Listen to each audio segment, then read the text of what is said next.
Radio Adventista, la voz de la verdad. Momento de lección de Escuela Sabática.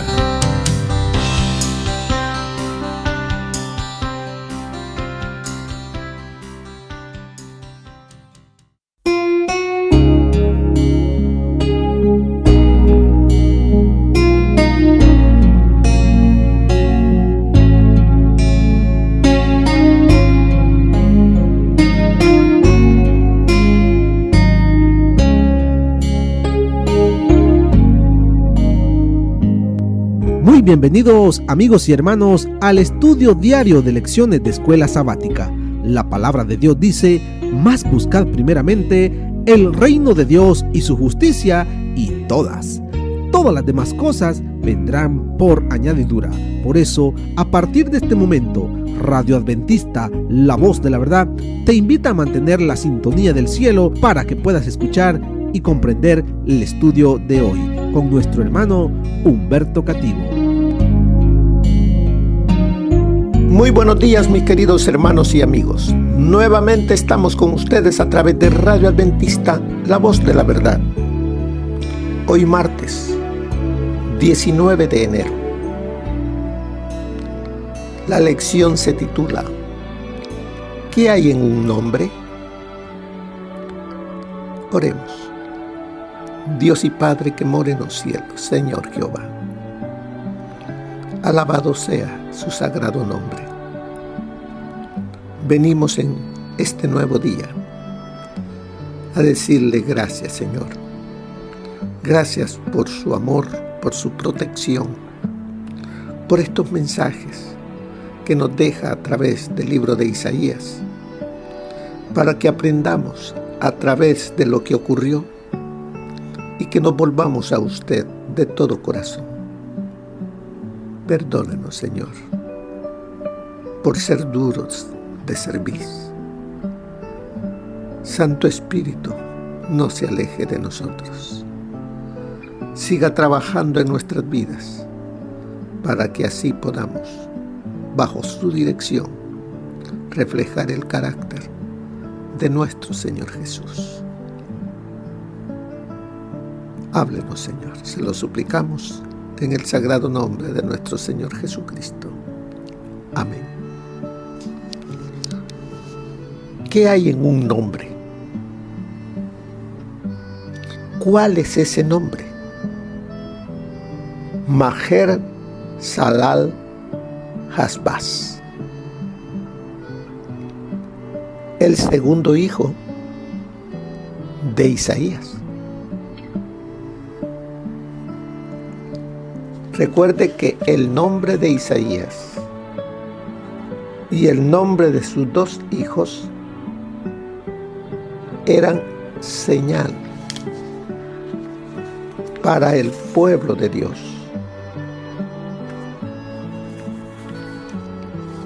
Pero aquí vamos a ver el de Maher Salal Hasbaz. ¿Qué mensaje había allí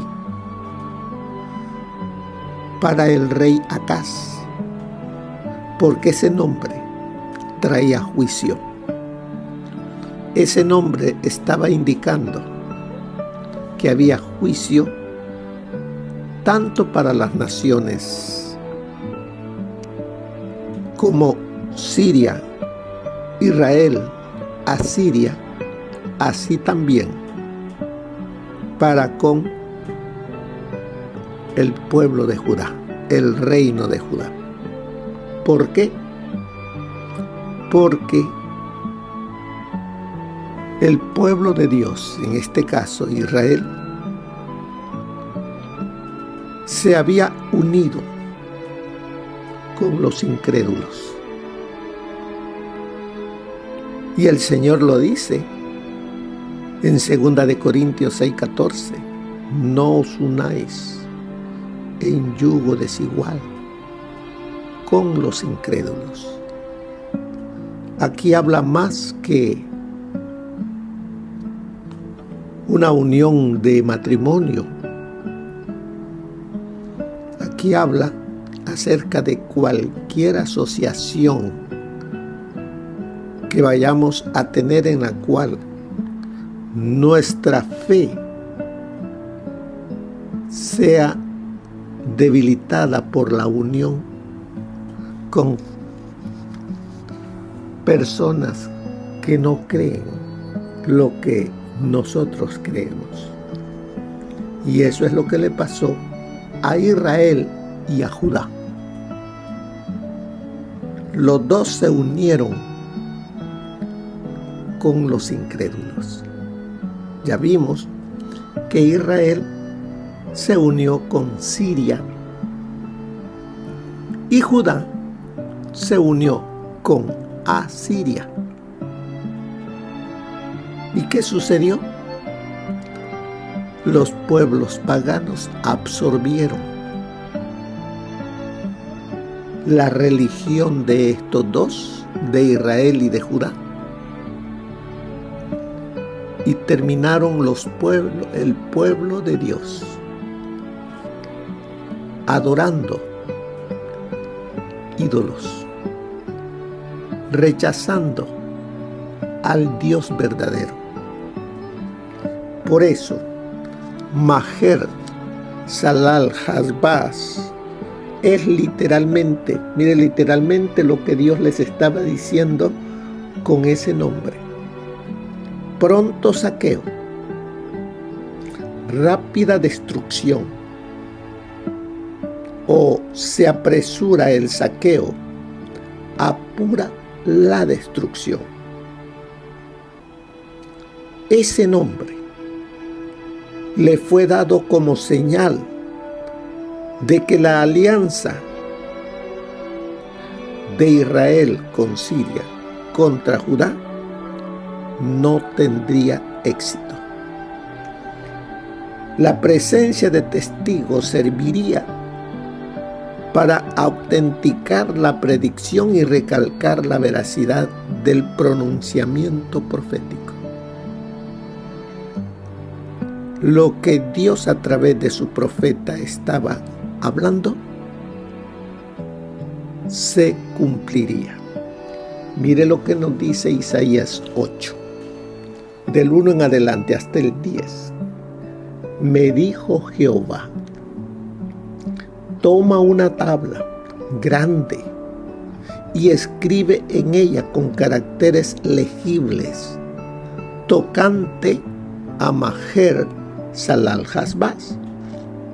Y junté conmigo por testigos fieles al sacerdote Urías y a Zacarías, hijo de Jeberequías. Ellos fueron los dos testigos que el profeta tuvo cuando escribió este nombre en un pizarrón y lo colocó en un lugar donde el pueblo lo pudiese leer. Luego dice: me llegué a la profetisa, la cual concibió y dio a luz un hijo, y me dijo Jehová: ponle por nombre Maher Shalal Hash-Baz, porque antes que el niño sepa decir Padre mío y Madre mía, será quitada la riqueza de Damasco y los despojos de Samaria, o sea, de Israel, delante del rey de Asiria. Aquí está el juicio contra Siria e Israel. Las 10 tribus del pueblo de Israel estaban llegando a su fin. ¿Por qué? Porque se unieron con los pueblos idólatras, los desviaron, los hicieron adorar ídolos. Les agradó la vida que los pueblos sin Dios llevaban Y eso nos está indicando a nosotros individualmente, como familia, como pueblo, qué es lo que puede ocurrirnos si mantenemos uniones con los incrédulos. Veámonos. Solamente usted sabe las amistades que tiene, qué hace. Pero muchas veces decimos, no, es que es para ganarlos para Cristo. Pero para ganar a una persona para Cristo, no. Necesitamos rebajar los principios. Es que nosotros debemos mantener nuestros principios, y son ellos, a través de nuestro ejemplo, que deben de ver cómo se adora al verdadero Dios. Pero casi siempre somos nosotros los cristianos los que nos rebajamos, y es allí donde empezamos a rebajar nuestra fe, a debilitarnos. Por eso, hermanos, estas lecciones nos indican que debemos mantener nuestra vista puesta en Jesús, en su palabra, en sus principios, en los mandamientos, no rebajarlos. ¿Qué más sigue diciendo? Otra vez, versículo 5, otra vez volvió Jehová a hablarme, diciendo: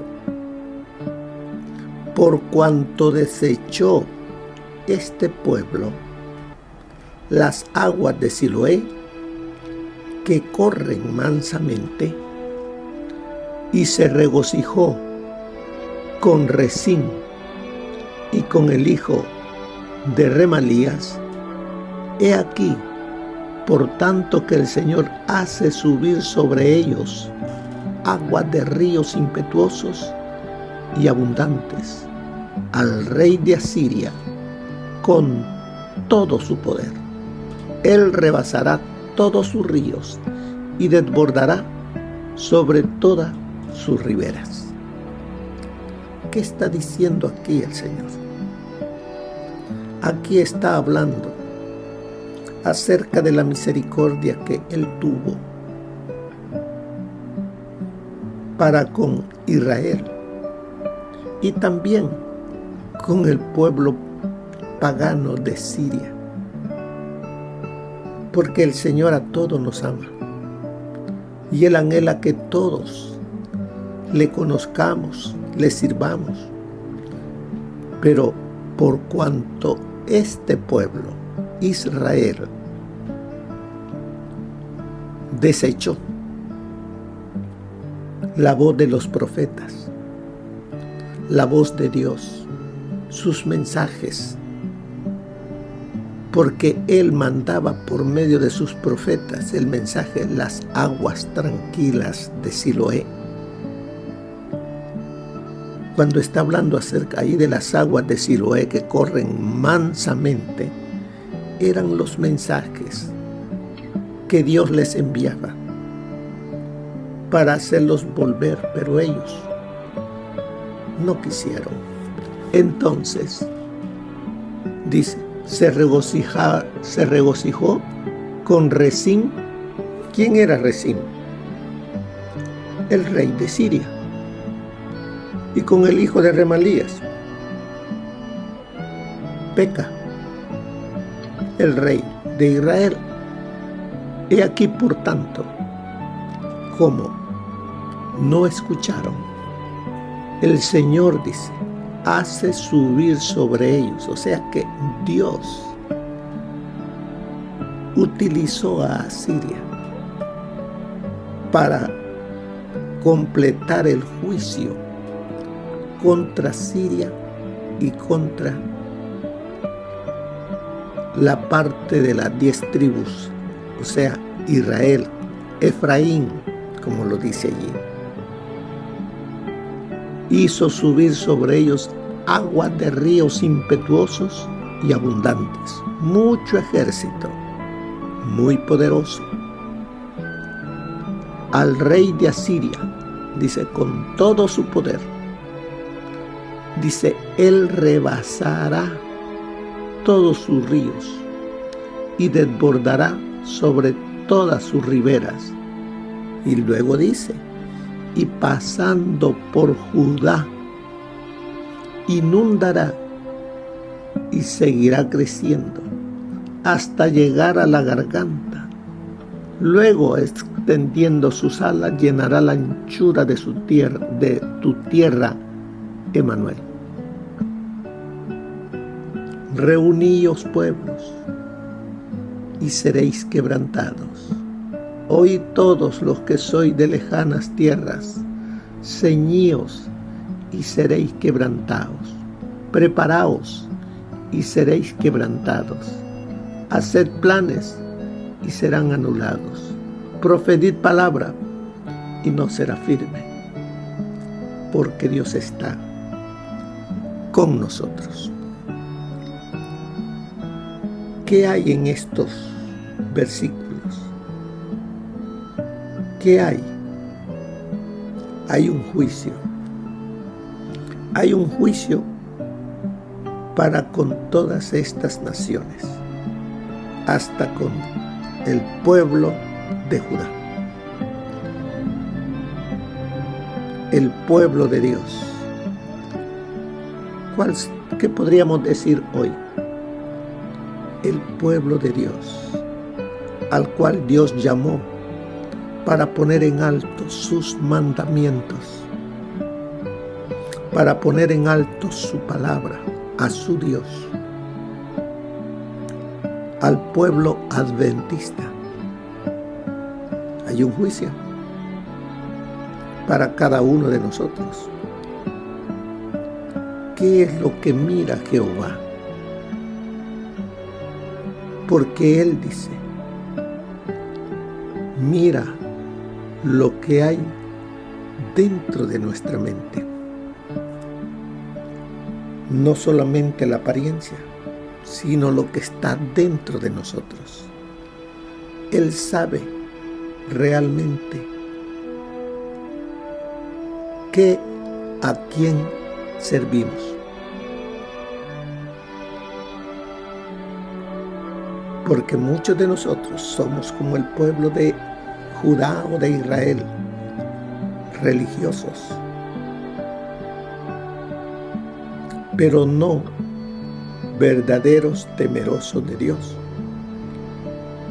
servidores de Dios.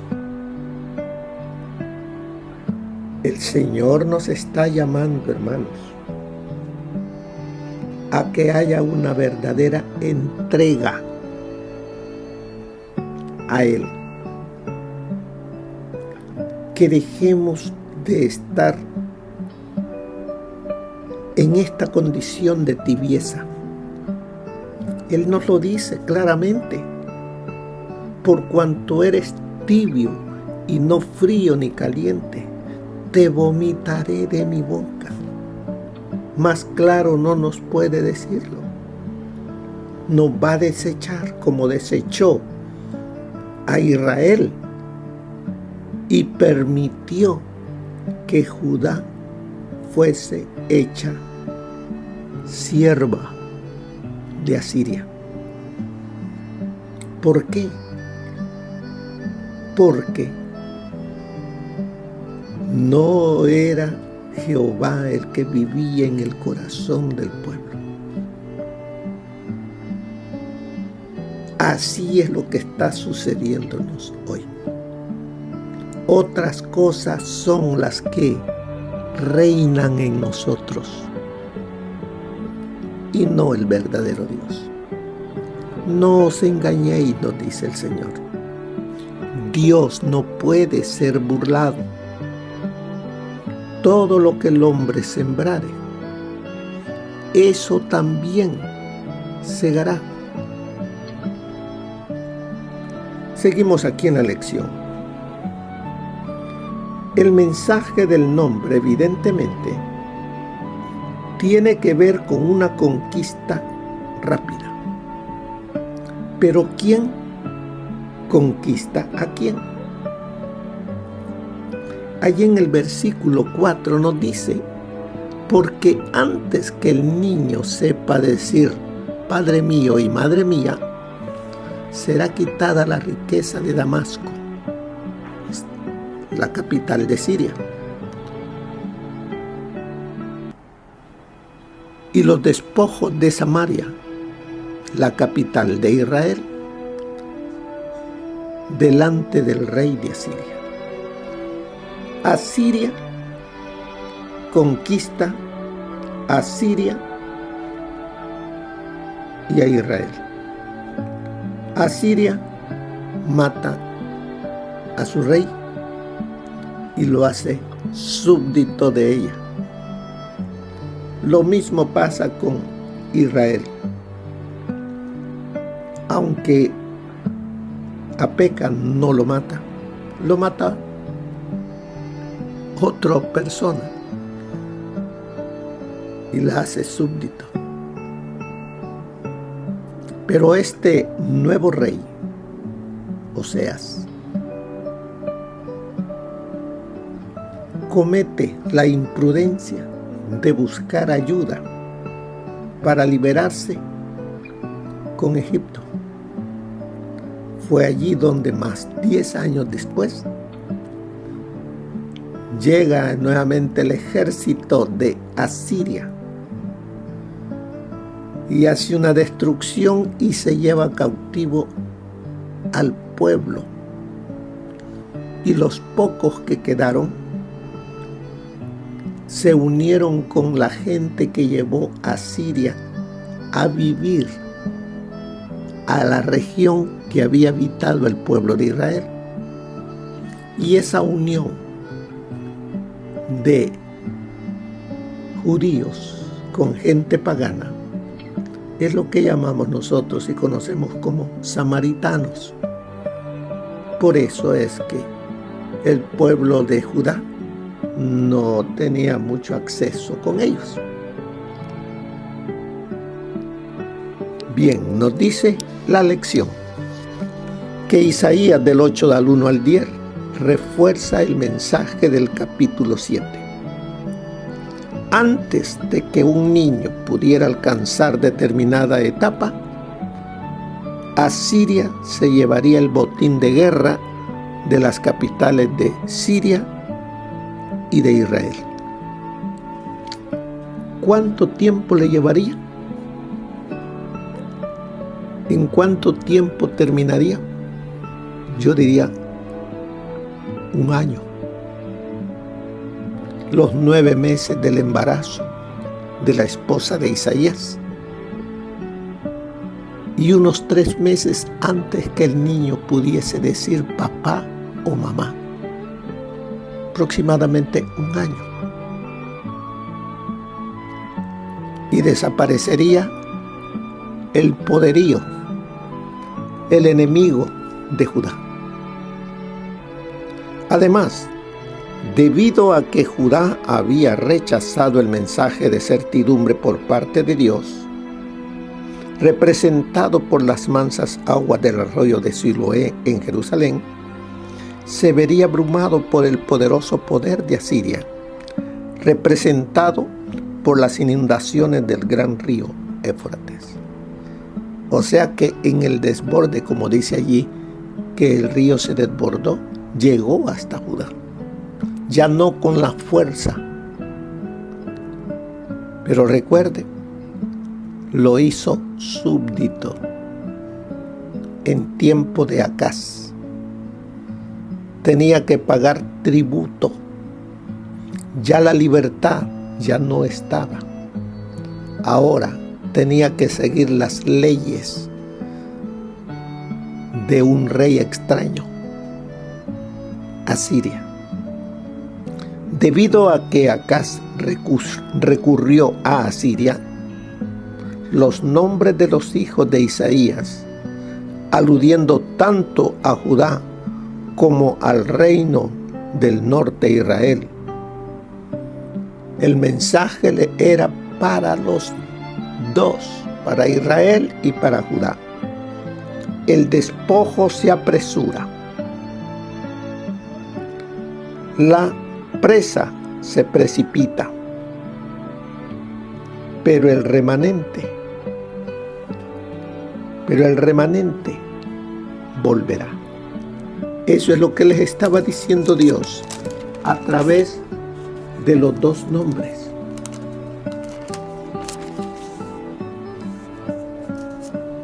¿Cuáles eran esos dos nombres? Vemos, el primer hijo era Sear-Jasub, en la cual le estaba diciendo,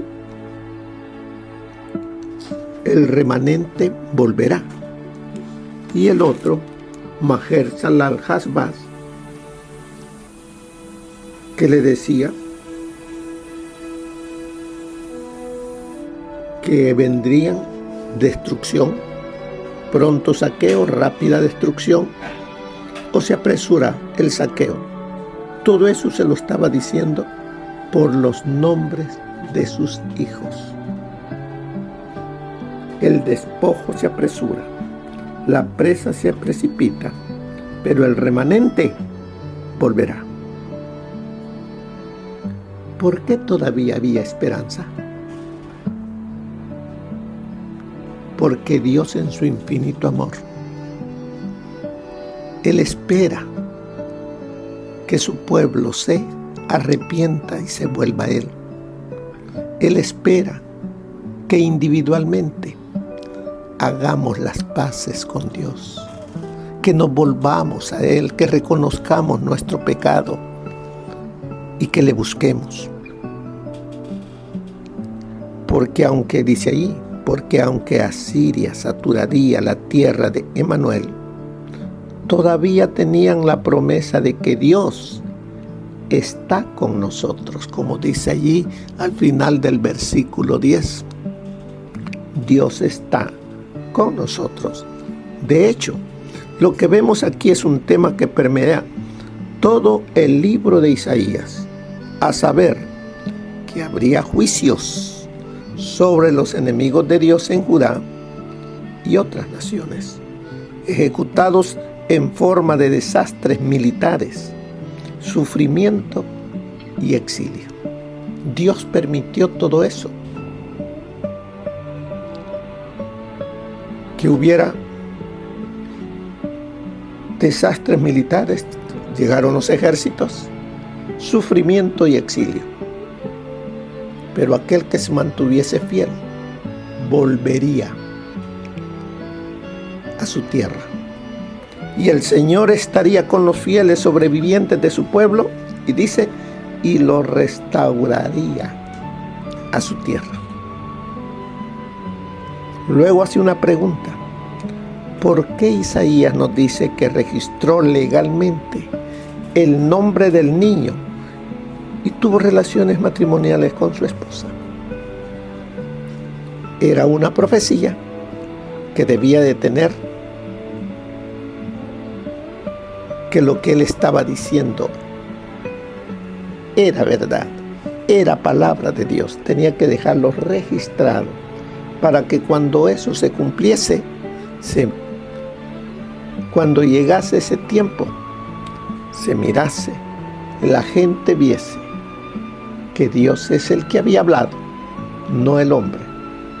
El tiempo exacto relacionado con este hijo era fundamental para su relevancia como señal. Cuando él está poniendo el nombre sobre ese pizarrón, Maher-Shalal-Hasbaz, todavía no ha nacido el niño. Después que él coloca ese nombre y el pueblo lo lee, es que él tiene intimidad con su esposa, queda embarazada, nace el niño, lo registran con el nombre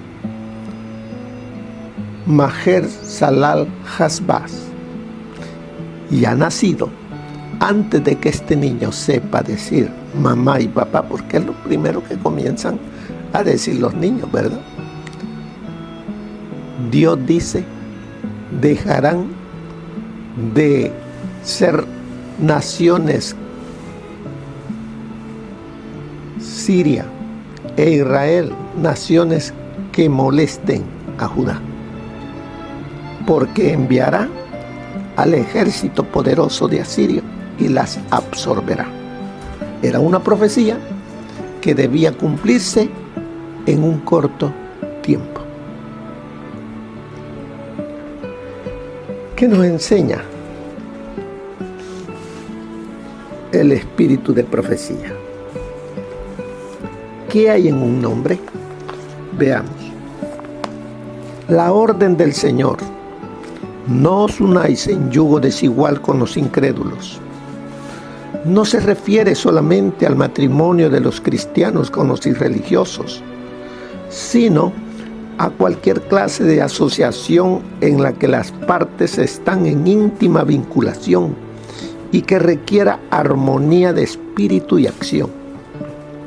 El Señor dio directivas especiales a los israelitas para que se mantuvieran separados de los idólatras. No debían casarse con las mujeres de estos, ni darles las suyas en matrimonio, ni formar ninguna clase de asociación con ellos. Guárdate de hacer alianza con los moradores de la tierra, donde has de entrar, para que no sean tropezadero en medio de ti.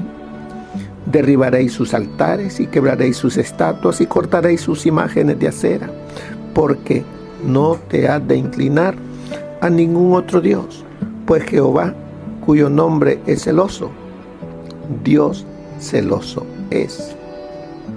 Porque tú eres pueblo santo para Jehová tu Dios. Jehová tu Dios te ha escogido para hacerle un pueblo especial, más que todos los pueblos que están sobre la tierra.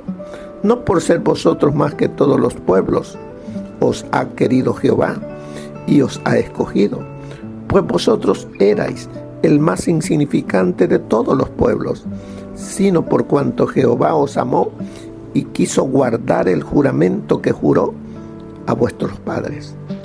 Conoce pues que Jehová tu Dios es Dios, Dios fiel, que guarda el pacto y la misericordia a los que le aman y guardan sus mandamientos hasta 1000 generaciones. Eso está en Mensajes Selectos, tomo 2, página 139.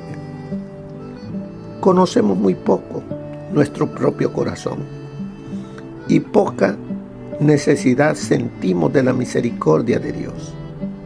Esta es la razón por la cual albergamos tan poco de aquella dulce compasión que Cristo manifiesta para con nosotros y que deberíamos manifestar unos hacia otros. Debemos recordar que nuestros hermanos son como nosotros, débiles mortales, que yerran. Supongamos que un hermano, por no ejercer bastante vigilancia, quedó vencido por la tentación y, contrariamente a su conducta general, cometió algún error. ¿Qué proceder debemos seguir para con él? Por la historia bíblica, sabemos que algunos hombres a quienes Dios había usado para hacer una obra grande y buena, cometieron graves errores. El Señor no los dejó sin reprensión, ni desechó a sus siervos. Cuando ellos se arrepintieron, Él los perdonó misericordiosamente, les reveló su presencia y obró por medio de ellos. Consideren los pobres y débiles mortales cuánta compasión y tolerancia de Dios y de sus hermanos necesitan ellos mismos. Tengan cuidado acerca de cómo juzgan y condenan a los demás. Eso está en Testimonios para la Iglesia, tomo 5, página 228. Cuán grande es la longanimidad de Dios hacia los impíos. Tanto los filisteos idólatras como los israelitas apóstatas habían gozado de las dádivas de su providencia. 10,000 misericordias inadvertidas caían silenciosamente sobre la senda de hombres ingratos y rebeldes. Cada bendición les hablaba del dador, pero ellos eran indiferentes a su amor. Muy grande es la tolerancia de Dios hacia los hijos de los hombres, pero cuando ellos se obstinaron en su impenitencia, apartó de ellos su mano protectora. Se negaron a escuchar la voz de Dios que les hablaba en sus obras creadas y en las advertencias, las reprensiones y los consejos de su palabra. Y así se vio obligado a hablarles por medio de sus juicios. Eso está en Patriarcas y Profetas, página 637. Bien, mis queridos hermanos, hemos estudiado a grandes rasgos la lección de hoy, martes 19 de enero. Pero al final leamos esta parte que dice: a pesar de los repetidos errores de su pueblo, el Señor todavía estaba dispuesto a salvarlo. Si lo leemos a pesar de los repetidos errores que cometo, el Señor todavía está dispuesto a salvarme. ¿Cómo podemos tomar este principio y aplicarlo a nosotros mismos? Bueno, ya lo hicimos. En forma individual, especialmente cuando fallamos y caemos en nuestra vida espiritual. Él nos dice: venid luego y estemos a cuentas. Vayamos a Él con corazón contrito, humillado, reconociendo nuestro pecado. Y Él dice: no importa lo que hayas hecho, si vienes reconociendo tu pecado y lo confiesas delante de mí, te perdono y quedarás limpio como blanca lana. Como la nieve serás emblanquecido. Vayamos a Él. Que el Señor les bendiga, mis queridos hermanos. Que pasen un feliz día. Amén. Gracias por habernos acompañado en el estudio de hoy de lecciones de Escuela Sabática. Te esperamos para nuestra próxima transmisión aquí por Radio Adventista, La Voz de la Verdad. Y recuerda sintonizarnos siempre. También puedes encontrar estos audios en nuestro canal de YouTube. Búscanos como La Voz de la Verdad. Allí encontrará estos audios. Que tengas un feliz día. Te esperamos para la próxima.